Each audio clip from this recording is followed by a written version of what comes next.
Hello, can you hear me? All right.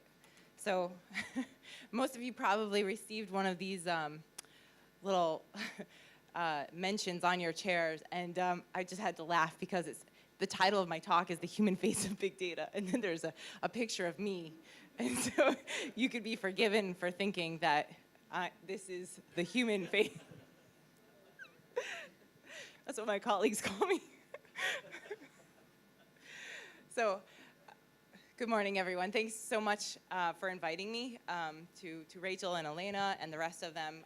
I'm thrilled to be here to start this inaugural Data Natives Conference in Tel Aviv. As Elena mentioned, I'm currently at MapR Technologies, working on technology strategy there. But previously, I was actually a professor of computer science at a university in the US.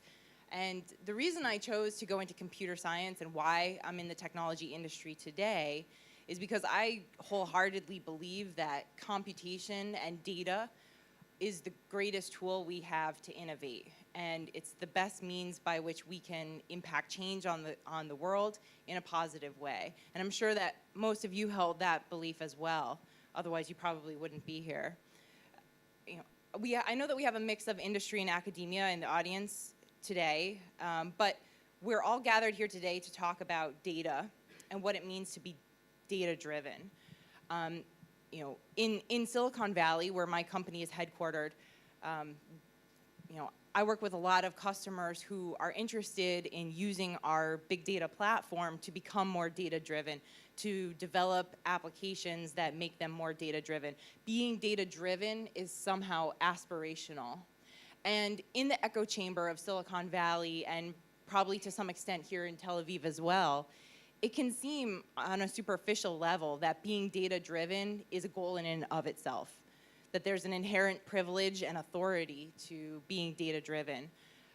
But if you look under the surface, I think that you can recognize that any individual or organization or company with any value really has at heart a bigger mission. Without a vision of purpose, what's the point of being data-driven? How do you know what you are being data-driven to, right? Unless you have a true mission. And so I wanted to take the opportunity to start today's conference by reflecting on the ways in which data, and big data in particular, are having an impact on people's lives. And so that's going to be the subject of my talk this morning, the human face of big data. And I'm going to talk about two of my favorite examples of how big data is impacting the lives of real people. The first one is about how big data technologies are impacting the lives of hundreds of millions of people in the country of India, helping them to rise out of poverty. And the second one is how big data is impacting research on cancer, which is a disease that affects so many of us. So the first example that I'll talk about is one that, again, affects human welfare. In the country of India, the population is about 1.3 billion residents, and they're spread across 600+ thousand villages. It's an incredibly diverse population with at least 22 official languages. But it's also an incredibly poor population with 75 million homeless people, 300 million migrant workers. About 60% of the country lives on less than $2 a day. So much of the population is reliant on government subsidies, and the government gives about $40 billion a year in subsidies in the form of food rations, cooking fuel, liquid petroleum gas, railway tolls, and other subsidies. And many people in the country rely on these subsidies to live. But there's a massive problem with fraud and corruption, and government officials estimate that as much as 40% of those subsidies are lost to leakage.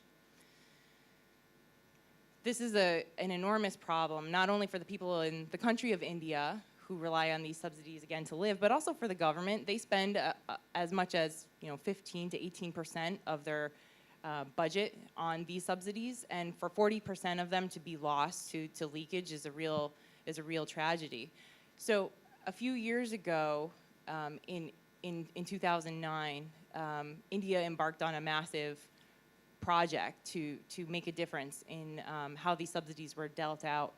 And actually, you can see that over the last few years, the percentage of government expenditure that was used for subsidies has actually decreased due to improved efficiencies.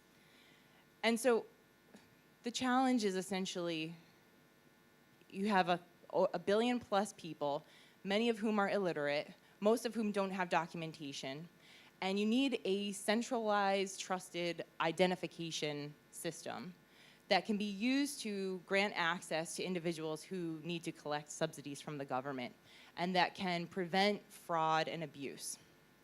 A reliable identity system for over a billion people, many of whom are illiterate. We're data people. This seems like an obvious case for biometric database, right? And that's actually exactly what they did.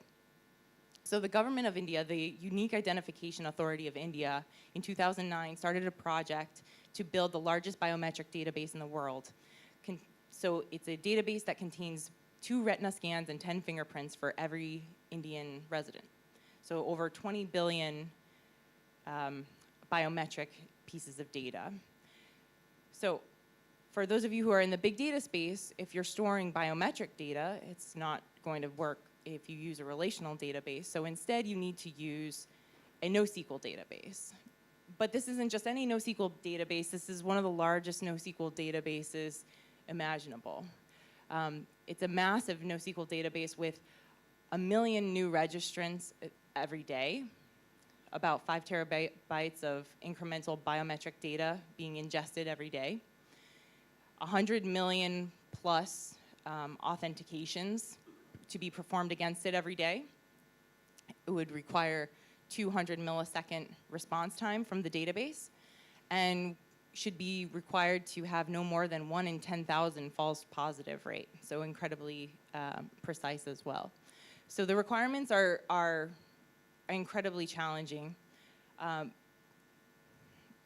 Not only that, it needs to be always on. If this biometric database is going to serve as the primary identity authority for the entire country, it needs to never go down. So it needs to have disaster recovery copies, it needs to be mirrored across to multiple data centers, and that mirroring has to happen instantaneously. So that means that when a new person is registered in the system, they enter their fingerprints at one of more than 40,000 local registration centers. They should be entered into the system automatically, so the update should be strongly consistent across all data centers. And it doesn't stop there. The database should be able to support many different services running concurrently. There's the enrollment service, signing up new people to enter into the system, the authentication service that authenticates somebody when they go to a location to pick up their subsidies from the government, fraud detection, algorithms, administrative services, analytics, and more. So there should be broad application support through open API, so different government and other agencies can implement applications to run on this database. So to date, this project again was started in 2009, and to date, it's been incredibly successful. Over 1 billion residents in the country of India are now in the database. That means that more than 95% of the adult population of India is accounted for. They are supporting about 500,000 new enrollees every single day, and they're supporting 200 millisecond response time for ID verifications. And this has meant that hundreds of millions of people in India, many of whom can't read, write, or even sign their own name, have the opportunity to open bank accounts, to collect their rations from the government, liquefied petroleum gas and other food rations, et cetera. So it's been a tremendous success, really having a broad impact on the entire country of India, and is a wonderful example of where a modern technology, NoSQL database technology, is really having an impact on the lives of so many people. This application could not have been implemented using legacy technologies. It's truly an example where, you know, the innovation that we do in our work is having a real impact on real people's lives. So The second application that I wanted to talk about is in the study of cancer genomics. So cancer is a complex disease, but it's studied primarily today through computational genomics, which really was born at the start of the millennium with the publication of the Human Reference Genome. The Human Genome Project in collaboration with Celera Genomics published the Human Reference Genome, and that really was the start of the computational genomics field as we know it today.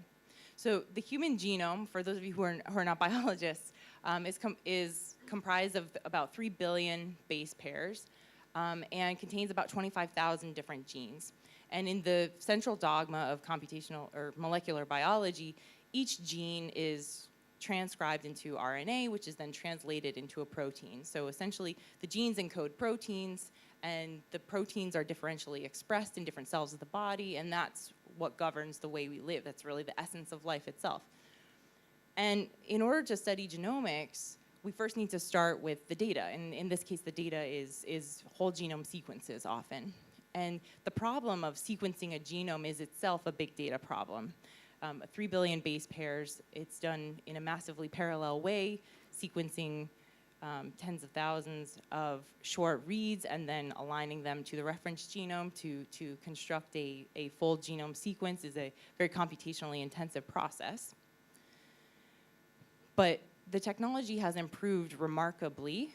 So today, a modern processor or sequencer can sequence over 10,000 gigabase pairs per week, which is a marked improvement over where we were at the beginning of the millennium, when a single genome cost about $100 million to sequence. Today, we're about at $1,000 a genome, which is remarkable. We're likely going to approach the $100 per genome range in the not so distant future. What this means is that the improvements in sequencing technology have vastly outpaced improvements we're seeing in computational technologies as governed by Moore's law. So the amount of genetic data that we have that's being created on a weekly basis and available for us to analyze is growing at an astronomical rate. It's sort of the granddaddy of all big data problems.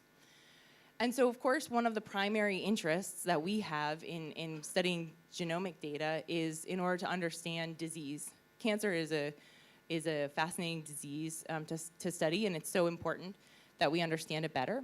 In the year 2012, over 14 million people worldwide were newly diagnosed with cancer, and over 8 million people passed away from that year alone from cancer.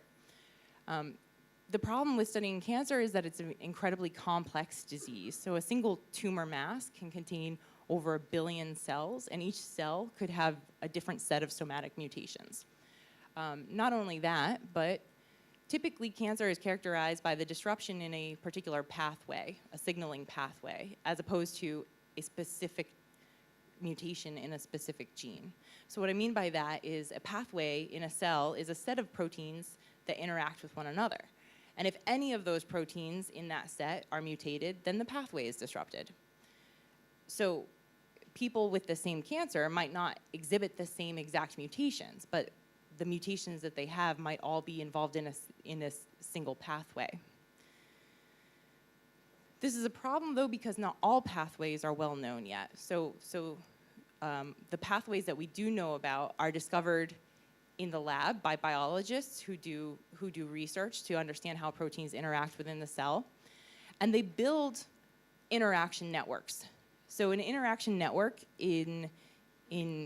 for a biologist is what we as computer scientists call a graph or a network, where the vertices of the graph, this is a combinatorial graph, the vertices of the graph represent genes, and the edges between vertices essentially represent interactions between those genes. So a signaling pathway in a cell corresponds to a simple path or a subnetwork in this interaction network. Now, this is a really big network because, as I said, there are 25,000 genes in the human genome. So a network that encompasses all the genes in the genome is a network on 25,000 nodes or vertices. But we can learn a lot about which pathways are disrupted in particular cancers by correlating the mutations we see in individuals with a particular cancer with these networks. So what I mean by that is, so if we're given the network of the gene interaction network, and then we also have a cohort of patients who all have the same type of cancer, we can create a binary mutation matrix on that cohort of patients, wherein each row represents a single individual and each column represents a particular gene. And so a cell indicates whether that individual had a somatic mutation in that gene. So it might be the case that there's no single gene that all the patients have similarly mutated, but it's probably the case that they all exhibit some shared pathway that is disrupted. So if we overlay the mutation information we have about patients with the gene interaction graph, we can infer the connected subgraphs of the interaction graph that are more mutated than you would expect by chance in the set of patients who have that cancer. So the way this is actually done algorithmically is you place a heat source on each of the genes in the interaction network that are highly mutated, frequently mutated in the cohort of patients, and then you model a heat diffusion process, and then analyze the result and extract the hot subgraphs, the connected subgraphs of the result of that heat diffusion process, and those represent the pathways that are frequently mutated in the patients with cancer. And this has actually been done at scale with great success, and there were publications recently that were able to use this technique to determine pathways that were indicative of ovarian cancer and also a form of leukemia called AML. So now that the pathways that are implicated in particular cancers are known, now we can develop treatments or therapies to help inhibit the cause of that cancer. But doing computational genomic work isn't the only big data related task in the study of cancer. There's a broader vision of realizing individualized treatment, or sometimes called precision medicine, which is essentially, at heart, a big data problem. You have disparate data sets coming from potentially the genomic sequence of an individual, a patient, along with clinical and lab results from their own samples, their electronic health records, their phenotype, their demographic and lifestyle data. Maybe you have data from sensors that they wear, a Fitbit or something.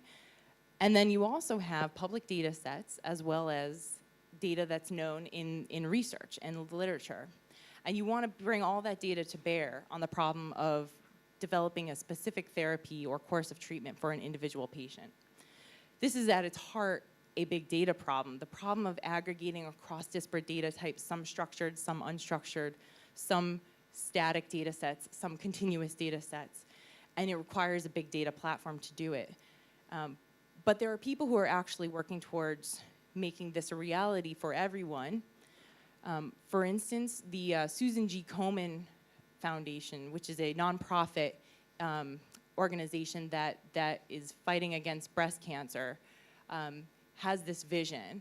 And they have announced a big data for breast cancer initiative, which they are supporting in order to help reduce the mortality rate of breast cancer by 50% within the next decade, which is a very lofty goal. But they have an extensive network. They support researchers and providers and clinics across 50 different countries. And they have a really extensive network of collaborators and researchers that they work with. And their vision is to bring all of those data sets, public and private and shared data sets, to bear, along with big data technologies, on the problem of fighting breast cancer. And they've recently asked for me and MapR to help them in that pursuit. And so I'm very pleased to be part of that initiative. So I wanted to just start today on this idea that, you know, there's an underlying mission always. When we talk about being data-driven, there's always an underlying mission. There's a reason why data matters. And so our challenge as a data-driven, data-native community is going to be to always keep that in mind and to remember that what we're talking about here is both really cool and also really important. So, I challenge all of you to continue doing your work and know that it is having a really dramatic impact on real people's lives. Thanks.